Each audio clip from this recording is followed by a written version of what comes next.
Dan kami akan mengajak Anda pemirsa untuk mengetahui informasi terkini terkait mudik lebaran di kawasan kilometer 75 Karawang, Jawa Barat, Merak, Banten, di mana kita sudah terhubung dengan rekan Aulina Iyasya dan juga ada Indra Setiabudi di sana. Ya, kita akan ke Merak, maksud kami ke kilometer 57 terlebih dahulu pemirsa, dari rekan Aulina Iyasya yang akan mengabarkan untuk Anda. Selamat pagi Aulina, seperti apa situasi di sana pada pagi hari ini? Apakah sudah mulai ramai oleh para pemudik yang akan melakukan arus balik? Selamat pagi Yasmin dan juga Bayu. Lebih tepatnya saat ini saya sedang berada di rest area 62B mengarah ke arah Jakarta dari arah tol Cikampek Utama. Untuk situasi terkini pada pagi hari ini di sini masih terlihat lengang, belum terlihat adanya antrean atau penumpukan kendaraan yang mau memasuki rest area. Untuk jalur sendiri ini bisa dilihat di sebelah kiri saya. Sebetulnya terjadi ramai lancar, ini masih terlihat di jalur mengarah ke arah Transjawa dibandingkan mengarah balik ke arah Jakarta. Untuk kemacetan sendiri ini memang dari tanggal 31 kemarin sudah terjadi di beberapa titik ruas tol, ini terutama di ruas tol MBZ. Pada tanggal 31 Maret kemarin sempat diberlakukan kontraflow dari kilometer 47 sampai dengan 65 arah tol Jakarta Cikampek, dan juga pada tanggal 1 April kemarin juga diberlakukan kembali kontraflow dari kilometer 41 sampai dengan 47 dan dilanjut kontraflow 2 jalur dari kilometer 55 dan juga 70. Adapun dua pintu tol yang sudah mengalami kenaikan arus balik, ini ada pintu tol Ciawi yang mengarah ke Puncak dan ada juga pintu GT Cikunir yang mengarah ke tol MBZ. Untuk tol yang mengarah ke Ciawi ini mengalami kenaikan arus balik sebesar 27,63% dari lali normal yang biasanya hanya sekitar 30.000 kendaraan saja. Namun kemarin dari tanggal 1 ini sudah ada kenaikan sebesar 38.000. Adapun kenaikan juga terjadi, kenaikan arus balik ini di pintu gerbang tol Cikunir yang mengarah tol MBZ atau lebih tepatnya mengarah Jakarta, ini mengalami kenaikan sebesar 15%. Namun dari pihak Jasa Marga mengatakan adanya kenaikan yang mengarah pintu tol Ciawi maupun pintu tol GT Cikunir ini dikarenakan adanya volume wisata. Karena seperti yang kita ketahui bahwa arus balik wisata ini terjadi sepertinya di Puncak Bogor, di mana di sana juga banyak tempat wisata dan juga banyak masyarakat yang memilih berwisata mengarah ke Jakarta. Adapun untuk mengenai Cikatama sendiri, pintu gerbang tol Cikatama juga ini masih mengalami kenaikan yang cukup signifikan, di mana dari tanggal H10 sampai dengan tanggal 2 April kemarin, ini yang memasuki pintu gerbang tol Cikatama masih ada sekitar 726.000 kendaraan, atau okupansinya ini sekitar 139%. Dan juga mengenai arus balik tahun 2025 ini dikatakan memang akan terjadi tanggal 5 sampai dengan 8 April 2025. Dan untuk Anda sendiri mungkin yang belum mengetahui informasi mengenai tol Japek 2, ini adalah salah satu tol yang baru saja hari ini bisa dilewati oleh para pemudik yang berasal dari Kota Bandung. Nantinya tol Japek 2 ini difungsikan agar tidak adanya penumpukan kendaraan di KM 66, di mana biasanya ini ada penumpukan kendaraan yang terjadi di KM 66 Dauan.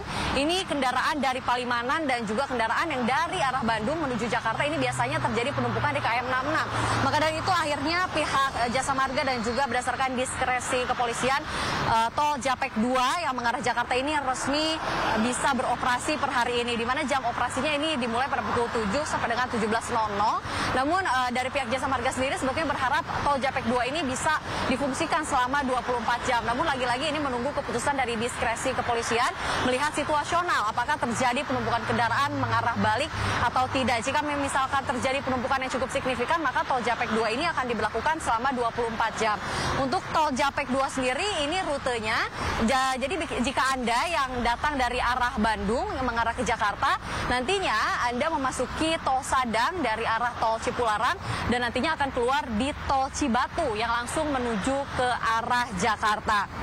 Adapun beberapa fasilitas di tol Japek 2 ini juga yang bisa dinikmati oleh para pemudik yang akan mengarah balik ke Jakarta, di mana tol ini juga masih gratis, belum ada biaya ya dari arah Sadang menuju arah Cibatu.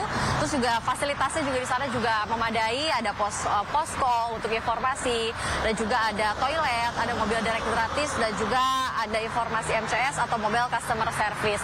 Untuk angka kecelakaan sendiri per tahun ini arus mudik 2025 ini mengalami penurunan sekitar 31% dibandingkan tahun 2024, di mana tahun 2024 ini terjadi sekitar 2.152 kecelakaan. Tahun ini berdasarkan informasi dari pihak Jasa Raharja hanya terjadi sekitar 1.477. Jadi dikatakan untuk kecelakaan yang terjadi selama arus mudik dari tanggal 24 sampai dengan 31 Maret kemarin ini sampai hari ini menjelang arus balik, kecelakaan di sekitar ruas gerbang tol terjadi penurunan sekitar 31%. Adapun total pemudik yang melakukan mudik lebaran 2025 ini sekitar 1,9 juta pemudik. Dan juga bagi Anda yang ingin mengetahui informasi seperti apa arus balik di Bakauheni, kita akan terhubung dengan rekan Indra Setia. Silakan dengan laporan Anda.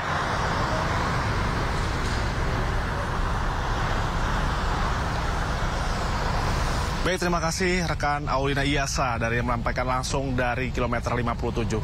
Dan dapat kami informasikan juga terkait situasi terkini di Pelabuhan Bakauheni Lampung. Ini situasinya masih terpantau landai. Meskipun landai, namun sudah terpantau ada antrian yang cukup signifikan ya. Yang mana tadi pagi kami melaporkan ini hanya satu baris saja. Dan kalau terkait kami melaporkan saat ini berada di Pelabuhan Eksekutif Pelabuhan Bakauheni Lampung. Yang mana tadinya ini hanya satu baris, sekarang sudah berangsur ramai menjadi 4 baris menuju nantinya akan memberangkatkan para pengendara dari Pulau Sumatera menuju Pulau Jawa melewati Pelabuhan Bakauheni maupun juga ke Pelabuhan Merak. Dan meskipun H+2 ini kami juga masih melihat antrian yang melihat kedatangan dari para penumpang dari Pulau Jawa, dan kalau data kami terima dari hari Lebaran hingga sampai saat ini setidaknya ASDP mencatat sebanyak 60.000 lebih dengan kendaraan 5.000 kendaraan sudah masih melakukan kegiatan bermudik dari Pelabuhan Merak Banten menuju Bakauheni. Terkait data untuk terkait arus balik 2025 ini dapat kami informasikan bahwa akan terjadi pada tanggal 3 ataupun esok hari, tepat tanggal 3 April hingga 7 April 2025, yang mana ASDP juga memberikan kebijakan seperti diskon tarif tiket ini sebesar 21% hingga 36%, yang mana ini untuk memudahkan dan memberi kenyamanan bagi masyarakat yang akan melakukan arus balik 2025. Dan pantauan kami untuk dermaga 7 nantinya para pengendara roda 4 ini akan diberangkatkan melalui dermaga 7, dan kami juga melihat sempat ada antrian dari dermaga 1 hingga 6 dari jalur reguler, yang mana ini cukup meningkat. Dan kalau kita informasikan data terkait data terkini ataupun di tanggal 1 kemarin, setidaknya data yang kami terima dari SDP dari Pelabuhan Bakauheni Lampung ini sebanyak 12.000 penumpang dengan jumlah 3.000 kendaraan sudah bertolak dari Pulau Sumatera menuju Pulau Jawa, yang mana ini masih kita nantikan apakah esok hari akan menjadi salah satu puncak arus balik 2025 yang dimulai dari tanggal 3 hingga tanggal 7. Masih kita nantikan. Dan terkait skema, nantinya juga SDP juga akan melakukan beberapa skema, dan nantinya SDP juga akan melakukan clustering, delay system dan buffer zone guna untuk menyortir dari golongan-golongan pengendara untuk menghindari ataupun kepadatan dan untuk mengurai kemacetan ataupun keramaian yang berada di area Pelabuhan Bakauheni Lampung. Dan nantinya strategi ini akan diterapkan di beberapa titik rest area, ruas tol Bakauheni Terbang Tinggi Besar dan ruas tol strategis non jalur tol.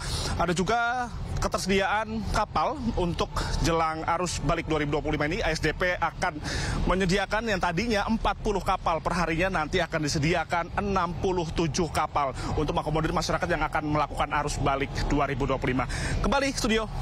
Ya baik, terima kasih rekan Indra Setia Budi melaporkan langsung dari Pelabuhan Bakauheni Lampung, dan sebelumnya rekan Aulina Iyasa melaporkan dari rest area kilometer 62B Cikampek ya. Betul. Selamat bertugas kembali, saya selalu rekan-rekan.